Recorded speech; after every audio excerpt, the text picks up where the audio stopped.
आपके साथ हिमानी नैथानी। शाम के 5 बजने को हैं और हम लेकर हाजिर हैं अपनी खास पेशकश 5 का प्रहार, जिसमें आज मैं बात कर रही हूं प्रभु श्री राम को लेकर मचे घमासान की। और जैसे जैसे प्रभु श्री राम की प्राण प्रतिष्ठा की तारीख नजदीक आती जा रही है, वैसे वैसे ये घमासान और अपमान वाली सियासत और बढ़ती ही जा रही है। इस पर राजनीति भी तेज होती जा रही है। अपमान करने वालों की इस फहरिस्त में रोज नए नए नाम जुड़ते जा रहे हैं और ये सारे नाम एक ही तरफ से आ रखे हैं और वो है INDIA गठबंधन। कांग्रेस और उसके सहयोगी दल जो ये बताते हैं कि दरअसल यही इस गठबंधन की रणनीति है। एनसीपी नेता जितेंद्र आह्वान ने महाराष्ट्र के शिरडी में एक कार्यक्रम के दौरान कहा कि भगवान राम शाकाहारी नहीं बल्कि मांसाहारी थे। एनसीपी नेता ने कहा कि 14 वर्ष तक जंगल में रहने वाला व्यक्ति शाकाहारी भोजन खोजने के लिए आखिर कहां जाएगा? ये चीज लोगों को सोचनी चाहिए। एनसीपी नेता के इस बयान पर बीजेपी आग बबूला हो गई। बीजेपी ने कहा कि हिंदुओं को उकसाने का काम किया जा रहा है, बार बार हिंदू धर्म का मजाक बनाया जा रहा है, उस पर चोट की जा रही है। जब रावण का अहंकार नहीं टिक पाया तो आह्वान क्या चीज है? लेकिन जिस रावण का जिक्र किया जा रहा है, जिस रावण को राक्षसी प्रवृत्ति का या राक्षस कहा जाता है, वो रावण तक शाकाहारी था। ये भी सोचने की जरूरत है। हिंदी देवी देवताओं का अपमान करके ना जाने आपको क्या खुशी मिलती है, ये कह रहे हैं बीजेपी नेता राम कदम, जिन्होंने घाटकोपर थाने में ये शिकायत दर्ज कराई और कहा कि पता नहीं, लेकिन ये आपका आचरण दिखाता है।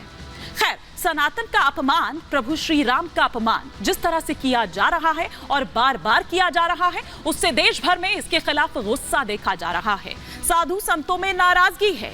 लेकिन सवाल तो यह है कि इस तरह के बयान पर शरद पवार, उद्धव ठाकरे चुप क्यों हैं? बार बार हिंदू धर्म को आहत करना और किसी एक मजहब को खुश करना, क्या यही इनकी मंशा है?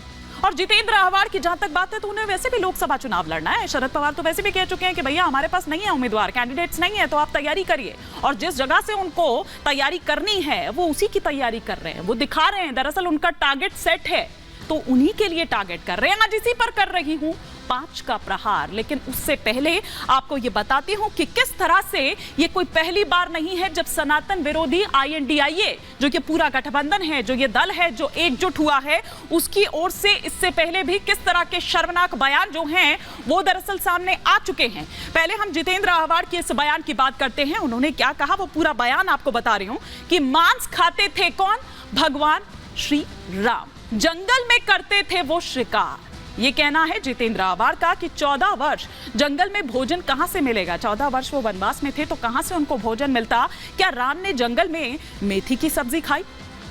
तो ये वो तमाम बातें जो कहते हुए नजर आए जितेंद्र आह्वान एक कार्यक्रम के दौरान। शिरडी में दरअसल उनका एक सम्मेलन चल रहा है एनसीपी का, और वहीं पर ही उन्होंने इस कार्यक्रम के दौरान ये बातें कही कि देश में 80% लोग जो हैं वो मांसाहारी है। हम मुंह पर राम, मन में रावण नहीं करते हैं।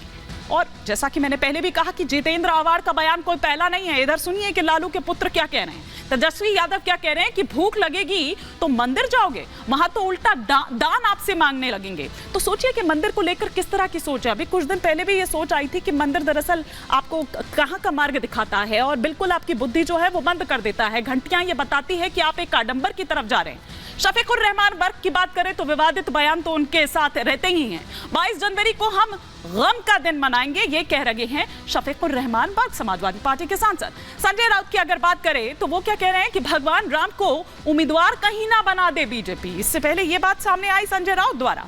अब अगर बात करें डी सुधाकर द्वारा तो उनकी ओर से ये कहा गया कि राम मंदिर महज एक राजनीतिक स्टंट है। इधर अगर बात करें BK हरिप्रसाद की तो वो कह रहे हैं कि गोधरा जैसी घटना की आशंका है, तो जो लोग अयोध्या जा रहे हैं उनका ख्याल रखना चाहिए। सनातन पूरी दुनिया के लिए खतरा है, इससे पहले ए राजा ये कह चुके हैं। और इस तरह के कई बयान हैं। लेकिन आगे बढ़े उससे पहले और भी कई, जिस तरह से DMK की ओर से भी ये सामने आया था, जब खत्म करना जरूरी है सनातन को, ये कहा गया और डेंगू मलेरिया तक बता दिया गया था सनातन को DMK द्वारा। प्रियंक खड़गे जो कि समर्थन करते हुए नजर आए थे कि धर्म समान अधिकार ना दे, वो बीमारी की तरह है जो धर्म नहीं समान अधिकार देता है। चंद्रशेखर की बात करें जो कि नेता हैं RJD के, वो रामचरितमानस में उनको कूड़ा कचरा नजर आता है। उन्होंने ये कहा कि दरअसल भेदभाव पैदा करता है इस तरह का रामचरितमानस को, उन्होंने ये कहा था। और साथ ही साथ हमने यहां देखा था कि किस तरह से सपा द्वारा, स्वामी प्रसाद मौर्य द्वारा वो प्रतियां जलाई गई थी।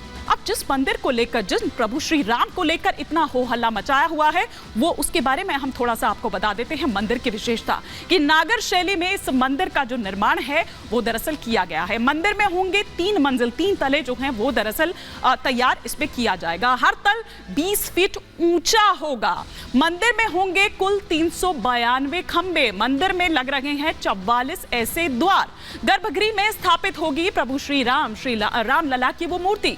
प्रथम तल पर होगा श्री राम का वो दरबार। मंदिर में होंगे कुल 5 मंडप, जो भव्य तस्वीर हम आपको दिखा भी रहे कि मंदिर में होंगे कुल 4 परकोटा। ये वो मंदिर की विशेषताएं हैं। 7 और मंदिर इस परिसर के भीतर होंगे।